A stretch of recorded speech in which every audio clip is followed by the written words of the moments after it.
பிரசங்கி 11வது அதிகாரம் அதனுடைய 4வது வசனத்தை வாசியுங்கள். பிரசங்கி 11:4.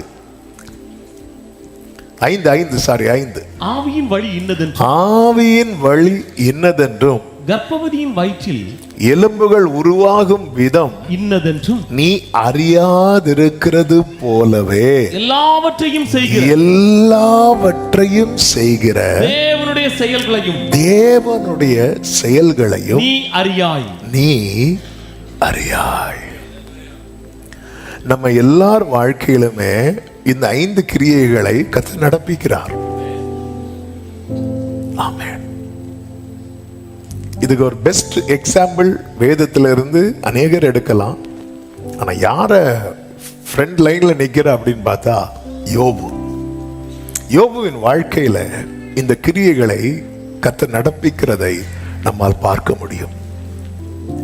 ஆனா யோபுவின் வாழ்க்கையில கர்த்தர் என்ன செய்கிறார், அவருடைய செயல் என்ன என்பது புரியணும்னா அவருடைய செயலின் முடிவுல தான் அது நமக்கு தெரிய வருகிறது. எனவேதான் யாக்கோபு 5வது அதிகாரம் அதனுடைய 11வது வசனத்துல இப்படி சொல்லப்பட்டிருக்கிறது, இதோ பொறுமையா இருக்கிறவர்களை பாக்கியவான்கள் என்கிறோமே, யோபின் பொறுமையை குறித்து கேள்விப்பட்டிருக்கிறீர்கள். அடுத்த வார்த்தையை பாருங்கள், கர்த்தருடைய செயலின் முடிவையும் கண்டிருக்கிறீர்கள்.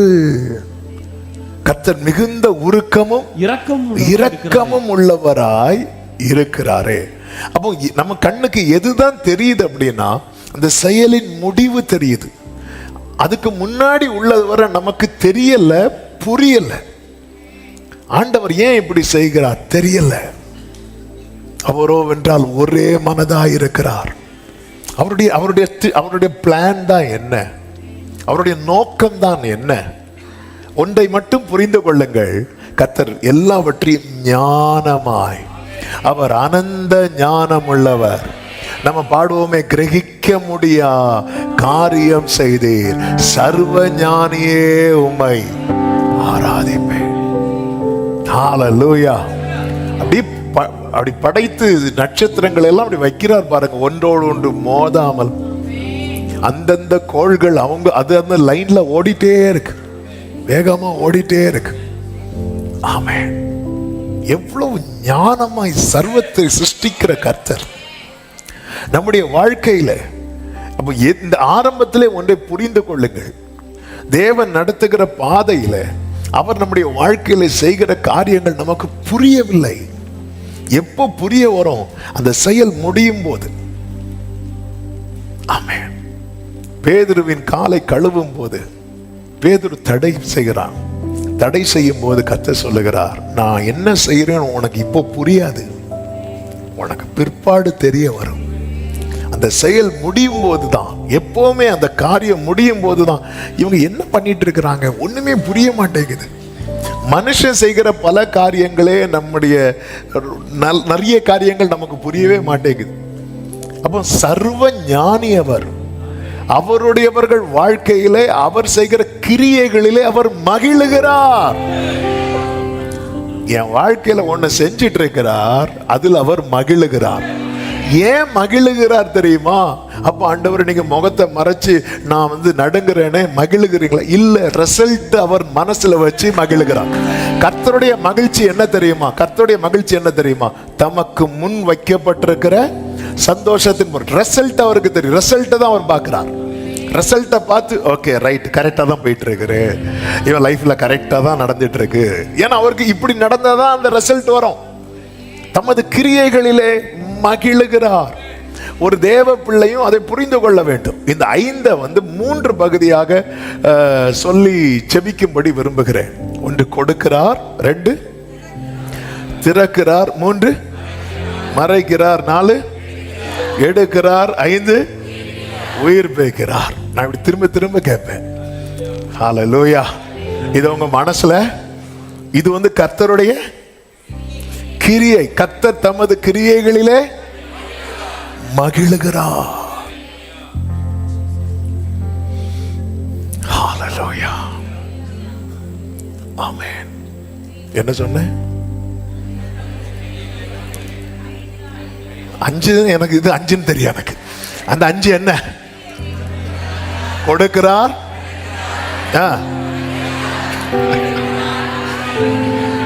ஆமென். சில பார்க்கறாங்க இவர் நம்மளை எடுக்கிறார். இந்த கொடுக்கிறார் திறக்கிறார்ல அது 1, மறைக்கிறார் எடுக்கிறார்ல அது 2, உயிர்ப்பிக்கிறார் 3. இப்படி 3 பகுதியாக சொல்லி நான் ஜெபிக்க விரும்புகிறேன். தேவ பிள்ளைங்க வாழ்க்கையில இந்த 3ஐயும் கடந்துதான் வர வேண்டும். ஹல்லேலூயா. இந்த முதல் பகுதி நாம் எல்லாம் ஜெபிக்கிற பகுதி. 2வது பகுதி நம்ம எல்லாம் விலகி ஓடுற பகுதி. ஆனா அதுலதான் பிடிச்சி உட்கார வச்சிருக்கிறார். ஹல்லேலூயா. கர்த்தருக்கு மகிமை உண்டாவதாக. கர்த்தர் கொடுக்கிறார்.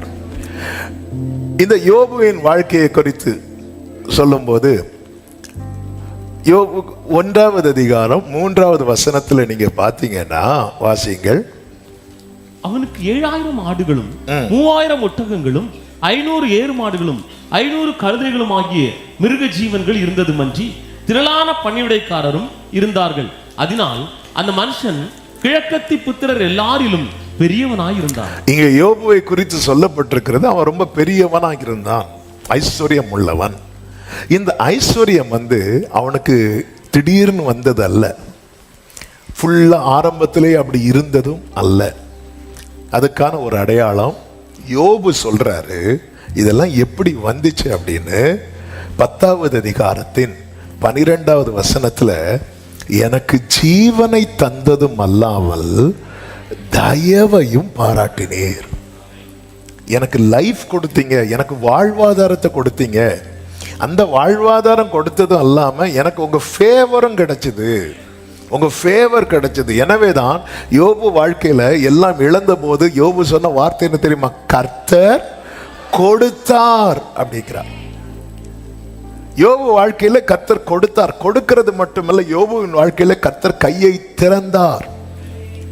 அதையும் சாத்தானே சொல்லுகிறான் பாருங்கள். 1வது அதிகாரம் அதனுடைய 10வது வசனத்துல சாத்தான் என்ன செய்கிறான்? ஆண்டவரிடத்துல சொல்லுகிறான், நீர் அவனையும் அவன் வீட்டையும் அவனுக்கு உண்டான எல்லாவற்றையும் சுற்றி வேலி அடைக்கவில்லையோ? அடுத்த வார்த்தை, அவன் கைகளின் கிரியையை ஆசீர்வதித்தீர், அவனுடைய சம்பத்து தேசத்தில் பெருகிற்று. ஆண்டவர் அவனுக்கு ஒரு வாழ்வாதாரத்தை ஏற்படுத்தி கொடுக்கிறார். ஏற்படுத்தி கொடுத்த வாழ்வாதாரத்தை அடுத்து என்ன பண்றாருன்னா பிளஸ் பண்றார். இன்னைக்கு கர்த்தர் ஒவ்வொருவருக்கும் என்று ஒரு வாழ்வாதாரத்தை ஏற்படுத்தி கொடுத்திருக்கிறார். நம்முடைய ஆரம்பம் அற்பமானாலும் முடிவை சம்பூரணமாய் மாற்றுகிற ஒரு தேவன் நாம் ஆராதிக்கிற தேவன். இந்த யோபு எடுத்ததுமே 7000 ஒட்டகம் 6000 கழுது அப்படியெல்லாம் வரல. அவனுக்கு கர்த்தர் முதல்ல ஒரு வாழ்வாதாரத்தை செட் பண்ணி கொடுக்கிறார். அதன் பிறகு என்ன பண்ணுகிறார் என்றால் அதை அவர் பிளஸ் பண்றார்.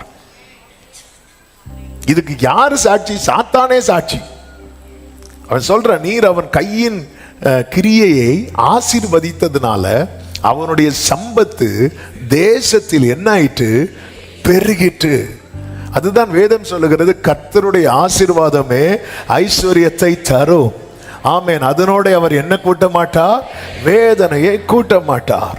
அப்ப இந்த யோபுவினுடைய ஆரம்பத்தை இதுல இருந்து ஓரளவுக்கு நம்மளால கணிக்க முடியும். என்னவென்றால், யோபு தனக்கு கொடுக்கப்பட்டதுல அவன் உண்மையா இருந்தான், நன்றாய் உழைத்தான்.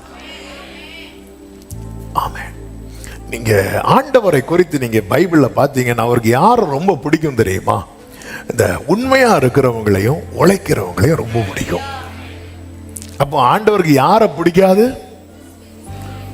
சோம்பேறியையும் சும்மா இருக்கிறாங்க தெரியுமா, இது தேவனுக்கு பிடிக்கவே செய்யாது. இன்னைக்கு கர்த்தர் நமக்கு கையில ஒரு வேலையை ஏதோ ஒன்று கொடுத்திருக்கிறார், ஏதோ சம்திங் கொடுத்திருக்கிறார். அற்பமான ஆரம்பத்தின் நாளை யாரை சட்டை பண்ணலாம்? அதுல நம்ம எப்படி இருக்கிறோம், நம்ம என்ன செய்யறோம்? ஆமென். கொஞ்சத்தில் உண்மையா இருக்கிறவனை கர்த்தர் அநேகத்தின் மேல அதிகாரியாய் நிறுத்துவாராம். நீதிமொழிகள் 22:29 சொல்லப்பட்டிருக்கிறது, தன் வேலையிலே ஜாக்கிரதையா இருக்கிறவனை நீ கண்டால் அவன் நீசருக்கு முன்பாய் நில்லாமல் ராஜாக்களுக்கு முன்பாக நிற்பான். வேலையில ஜாக்கிரதையா இருக்கிறவன் அப்படி நிற்பான். ஆமென். கர்த்தர் அவனை கனப்படுத்துவார், கர்த்தர் அவனை மேன்மைப்படுத்துவார். ஹல்லேலூயா. இந்த முதல் ஞாயிற்றுக்கிழமை இந்த சத்தத்தை சமீபத்திலும் தூரத்திலும் இருந்து கேட்கிற ஒவ்வொருவருக்கும் சொல்லுகிறேன், கர்த்தர் உங்களுக்கு என்ன வாசலை திறக்கிறாரோ அல்லது கர்த்தர் உங்களுக்கு என்ன கையின் கிரியைகளை உங்களுக்கு கொடுத்திருக்கிறாரோ அதை சந்தோஷமாய், அதை உண்மையாய், அதை மனப்பூர்வமாய் நீங்கள் செய்யுங்கள். கர்த்தருடைய ஆசீர்வாதம் உங்கள் சம்பத்தை பெருகும்படிக்கு கர்த்தர் அனுக்கிரகம் செய்வார். ஹல்லேலூயா. இந்த பரலோக ராஜ்யத்துல யாரு ஆண்டவருக்கு பிடிக்காது அப்படின்னா, இந்த சும்மா இருக்கிறவங்களை பிடிக்காது. நீங்க என்ன பண்ணிட்டு இருக்கிறீங்க? நாங்க சும்மா இருக்கிறோம். ஒரு தேவ பிள்ளை வாழ்க்கையில வாயில இந்த வார்த்தை வரவே கூடாது. தேவனுடைய ராஜ்யத்தை குறித்து அநேக உவமைகளை ஆவியானவர் இயேசு கிறிஸ்து சொல்லி இருக்கிறதை சுவிசேஷங்கள்ல பார்க்க முடியும். அதில் ஒரு உவமைதான் மத்தேயு சுவிசேஷம் 20வது அதிகாரம். பரலோக ராஜ்யம் வீட்டெஜமானாகிய ஒரு மனுஷனுக்கு ஒப்பாயிருக்கிறது. அவன் தன் திராட்சை தோட்டத்துக்கு வேலையாட்களை அமர்த்த அதிகாலையிலே புறப்பட்டான். அதனுடைய 3வது வசனத்துல 3ஆம் மணி வேளையில், 3ஆம் மணி வேளைன்னா காலையில 9 மணி, அவன் புறப்பட்டு போய் கடை தெருவிலே சும்மா நிற்கிற வேறு சிலரை கண்டு, நீங்க போங்க திராட்சை தோட்டத்துக்கு, உங்களுக்கு நான் கூலி கொடுக்கிறேன். அவர்கள் என்ன செய்தாங்க? போறாங்க. இப்படி ஒவ்வொருத்தரையா செட் பண்றார். அடுத்து 11ஆம் மணி வேளை வருகிறது. அதாவது ஈவினிங் 5 o'clock. இஸ்ரேல் யூத கணக்குப்படி உள்ள டைம் அது 11ஆம் மணி வேளை. அங்குள்ள டைம் கணக்கு வந்து காலை 6 மணி முதல் அப்படிதான் ஸ்டார்ட் ஆகும். காலை 6 மணி முதல் 7 மணி வரை முதலாம் மணி வேளை அப்படிதான் இருக்கும். ஆமென். 11ஆம் மணி வேளைன்னா ஈவினிங் 5 o'clock. 11ஆம் மணி வேளையிலும் அவன் போய் பார்க்கிறான், சும்மா நிற்கிற வேறு சிலரை கண்டு, நீங்கள் பகல் முழுவதும் இங்கே சும்மா நிற்கிறது என்ன? இது இந்த ஓமை எதுக்கு சொல்றார் அப்படின்னா, தேவ ராஜ்யம், பரலோக ராஜ்யத்தை வச்சு ஆண்டவர் பேசிட்டு இருக்கிறார். ஆமென். நல்ல கவனமா கேளுங்க. அப்போ தேவன் நமக்கு தருகிற நேரம் என்று ஒன்று இருக்கிறது. தேவன் நமக்கு தருகிற கிருபைகள் இருக்கிறது. தேவன் நமக்கு தருகிற வாய்ப்புகள் இருக்கிறது. இதை பயன்படுத்தாம நம்ம வீணாக்கி கொண்டு இருப்போம் என்றால் கர்த்தர் கணக்கு கேட்கிறார். நீங்க சும்மா நிற்கிறது என்ன? சும்மா நிற்கிறது என்ன? அதுக்கு அவங்க சொல்றாங்க, ஒருவரும் எங்களுக்கு வேலையிடவில்லை. அவன் அவர்களை நோக்கி, நீங்களும் திராட்சை தோட்டத்துக்கு போங்கள், நியாயமானபடி கூலி பெறுவீர்கள். இது தேவனுடைய ராஜ்யத்தை குறித்து கர்த்தர் சொல்லுகிறார். அப்ப தேவனுடைய ராஜ்யத்துல யாருக்கு இடம் இல்லை தெரியுமா? ஹலோ, ஆமே. இப்போ நீங்க சும்மா இருங்க. ஆமே. இப்போ சும்மா இருக்க கூடாது. ஹல்லேலூயா. அதாவது ஆண்டவருக்கு வந்து என்ன பிடிக்காது அப்படின்னா, காலத்தை வீணாக்குவது பிடிக்காது. இந்த ஃபர்ஸ்ட் சண்டேல பரிசுத்த ஆவியானவர் பேச, ஆமா, எல்லாரும், அதாவது சும்மா இருக்கிற வாழ்க்கையில கையை திறக்க மாட்டேன்ட்டார். கர்த்தர் தம்முடைய கிரியைகளிலே மகிழும், அவருக்கு ஹாப்பி ஆகணும். ஈசாக்கு விதை விதைத்தான். அவன் சும்மா இருந்திருக்கணும். ஏன் சும்மா இருந்திருக்கணும்? அது என்ன காலம்? பஞ்சகாலம். பஞ்சகாலம் சொல்லிட்டு அவன் சும்மா காற்றை கவனிக்கிறவன். பிரசங்கி 11:4 வாசியுங்கள். பிரசங்கி 11:4. காற்றை கவனிக்கிறவன் விதைக்க மாட்டான், மேகங்களை நோக்குகிறவன் அறுக்க மாட்டான். இன்னைக்கு ரொம்ப காற்றா இருக்கு, இன்னைக்கு ரொம்ப மேகமா இருக்கு. இப்படி ஒவ்வொன்றையும் பார்த்து பார்த்து பார்த்து பார்த்து நிற்கிறவன் அவனை விதைக்கவும் மாட்டான், அவன் அறுக்கவும் மாட்டான் என்று வேதம் அழகாய் நமக்கு சொல்லி தருகிறது. தேவ பிள்ளைங்க, நம்முடைய வாழ்க்கை, என் வாழ்க்கையில கையை திறப்பார், கையை திறப்பார். நான் என்ன பண்ணிட்டு இருக்கிறேன்? எனக்கு கர்த்தர் கொடுத்ததுல நான் வந்து உண்மையா உழைக்கிறேனா, அதுல எனக்கு கொடுத்த காரியத்தை நான் சந்தோஷமாய் செய்கிறேனா, சந்தோஷமாய் செய்கிறானா. தன் வேலையில் ஜாக்கிரதையா இருக்கிறவனை நீ கண்டால் அவன் ராஜாக்களுக்கு முன்பாய் நிற்பான். தாவீதின் தலையில் அபிஷேகம் வைக்கப்பட்ட பிறகும் தன் தகப்பனுடைய கொஞ்ச ஆடுகளை அவன் மேய்த்து கொண்டு இருக்கிறான். திடீரென்று தகப்பன் கூப்பிடுகிறான் பாருங்க, போய் சகோதரர்களை விசாரிச்சுட்டு வான்னு. வேதம் சொல்லுகிறது, அவன் தன் ஆடுகளை காவலாளி வசமாய் விட்டு விட்டு, அந்த கொஞ்சத்துல அவன் எவ்வளவு உண்மையா இருக்கிறான் பாருங்க, அதை அப்படியே விட்டுட்டு போகல, காவலாளி வசமாய் விட்டு விட்டு அவன் யுத்த காலத்துக்குள்ளே போகிறான். கர்த்தர் அவனை ராஜாவுக்கு முன்னாடி கொண்டு போய் நிறுத்துகிறார், ராஜாவாகவே உட்கார வைக்கிறார். அவன் ஆடு மேய்த்து கொண்டிருந்த போது சிங்கம் வந்துச்சு. ஆமே, இந்த ஆடை பிடிக்கிறதுக்கு இந்த தாவீது எவ்வளவு பிரயாசப்பட்டார் அதை காப்பாற்றுவதற்காக. அது பிடிச்சிட்டு போட்டு அப்படி விடல, பிரயாசப்படுகிறான். தனக்கு கொடுக்கப்பட்ட கொஞ்சத்துல கர்த்தர் நம்ம இந்த கொஞ்சத்துல என்ன செய்கிறோம், எப்படி இருக்கிறோம், அதை கர்த்தர் கவனிக்கிறார், கர்த்தர் அதை பார்க்கிறார். என் வாழ்க்கையில கர்த்தர் தமது கையை திறக்கணும்னா என் வாழ்க்கையில ஃபர்ஸ்ட் கொஞ்சம் கொடுக்கிறார் தெரியுமா, அதுல நான் எப்படி இருக்கிறேன் என்பதை கர்த்தர் கவனிக்கிறார். கர்த்தர் தமது கிரியைகளிலே அவருக்கு ஹாப்பி ஆகணும், இவன் மேல கையை திறக்கலாம் அப்படின்னு அவருக்கு ஹாப்பி ஆகணும். கொடுத்ததிலேயே நான் ஒன்னும் செய்யாம வச்சிருக்கிறேன்னா எப்படி கையை திறப்பார்? ஒருவனுக்கு 5 தாலந்து, இன்னொருவனுக்கு 2 தாலந்து, இன்னொருவனுக்கு 1 தாலந்து கொடுக்கப்பட்டதை பயன்படுத்தினவர்களை சந்தோஷத்துக்குள் பிரவேசிக்க வைக்கிறார். கொடுத்ததை யூஸ் பண்ணாம வச்சிருந்தான் பாருங்க, அவன் கிட்ட இருக்கிறத அவர் என்ன பண்ணார் தெரியுமா, பிடிங்கிட்டார். ஆமென். தேவன் நமக்கு ஏற்படுத்தி தந்த காரியம் என்ன ஆகட்டும், அவங்களுக்கெல்லாம் ஆண்டவர் அப்படி வச்சிருக்கிறீங்க இல்ல. கர்த்தர் சாத்தான் சொல்லுகிறான், அவன் கைகளின் கிரியையை நீர் ஆசீர்வதித்தீர், அவன் சம்பத்து தேசத்தில் பெருகிட்டு. அது மாத்திரமல்ல, இதுல இன்னொரு முக்கியமான காரியம் இருக்கிறது. என்ன தெரியுமா, கர்த்தர் யோபுவை குறித்து ஒரு சாட்சி கொடுக்கிறார். 8வது வசனத்தை பாருங்கள், 1:8 வாசியுங்கள்.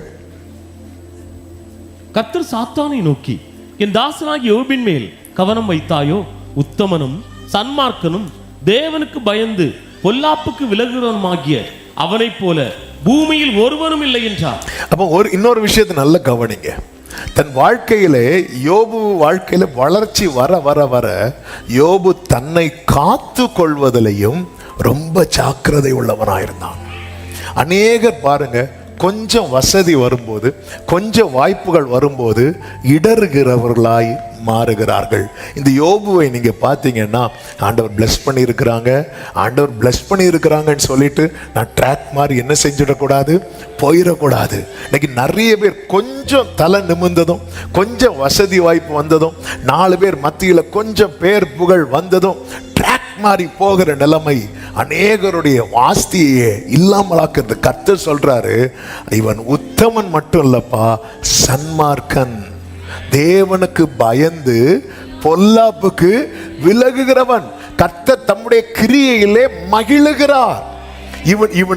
இவனுக்கு நம்ம கையை திறக்கலாம், இவனுக்கு கையை திறக்கலாம்.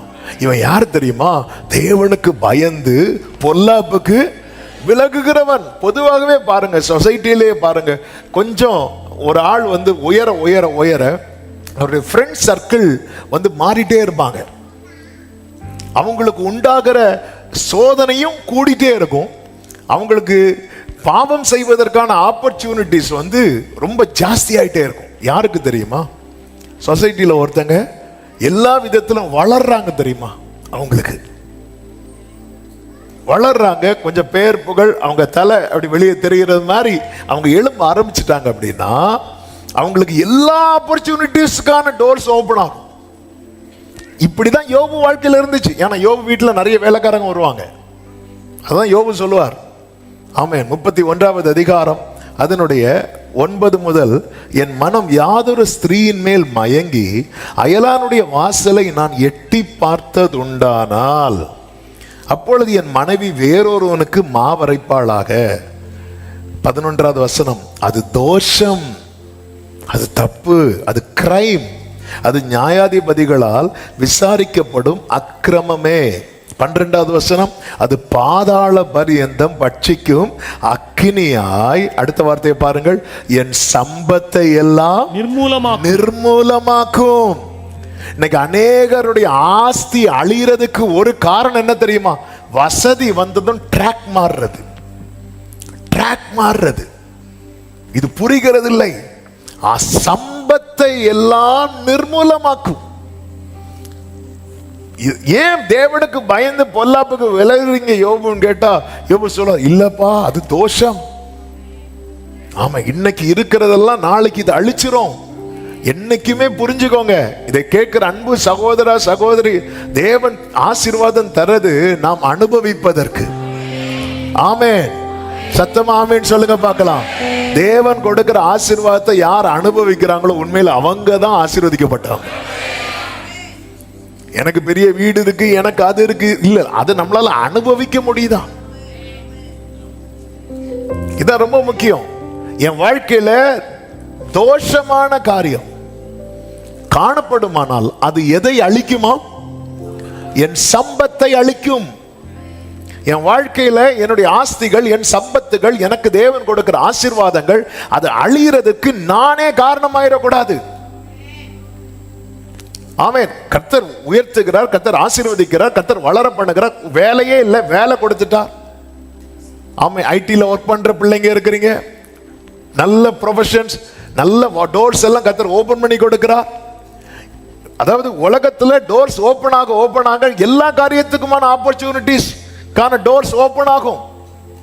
தேவனுக்கு பயந்து, வேண்டாம் இது தோஷம், இது தோஷம், வேண்டாம் இது தோஷம், இது தோஷம், இது பாவம், இது பண்ணக்கூடாது, இது நாளைக்கு என்னைய அழிச்சிரும், என் சம்பத்தை அழிச்சிரும், என் வாழ்வாதாரத்தை அழிச்சிரும். இந்த ஒரு உணர்வு ஒரு தேவ பிள்ளைக்கு தேவை. கர்த்தர் தம்முடைய கிரியைகளிலே மகிழுவார். ஹல்லேலூயா. எல்லாரும் பண்றாங்கன்னு தேவ பிள்ளை பண்ணக்கூடாது. ஆமென். நமக்கு தேவன் கொடுத்ததுதான் நமக்கு தந்த வாழ்க்கை. ஹல்லேலூயா.